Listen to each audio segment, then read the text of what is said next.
দূর থেকে যখন বাঁশি বাজালে তখন এত কষ্ট পেল, আর এখন কাছে এসে যেই বাজালে সে মুক্তি পেয়ে গেল।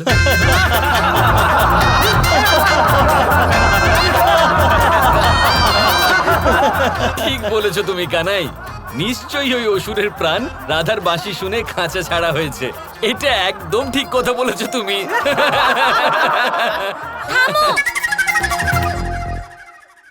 ঠিক আছে, এত হাসার মতন কিছু হয়নি। যাও সবাই আর মেলায় নিজের দোকান সামলাও। যাও। হ্যাঁ চলো যাই।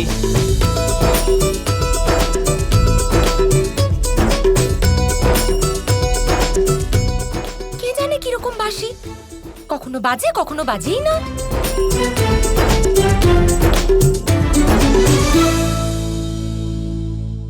কবে বুঝবেন আপনি রাধারানী?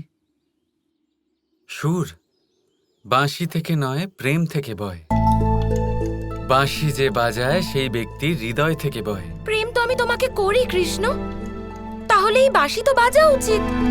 আমার সম্পূর্ণ বিশ্বাস সমস্ত দোষ এই বাঁশির। আপনি বিশ্বাস করুন, যা করতে চান, কি আর করা যাবে। আমি তো বলবো ছেড়ে দাও এসব কথা।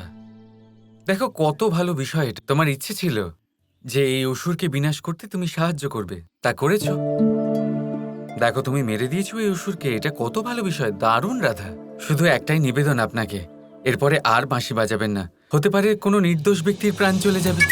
কি? না না, বাজাবেন না, বাজাবেন না। তুমি মানবে না না? দাঁড়াও, তোমার হচ্ছে এক্ষুনি।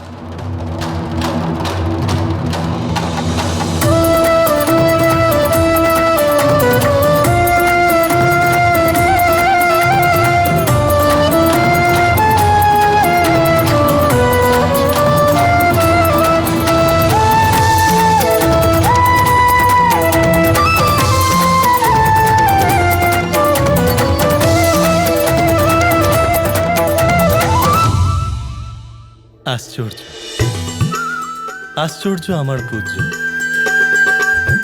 দেবী রাধাকে বিরক্ত করার মধ্যেও কত প্রেম লুকিয়ে আছে। আপনাকে আর আপনার লীলা দেখে খুব আনন্দ হলো। তাই?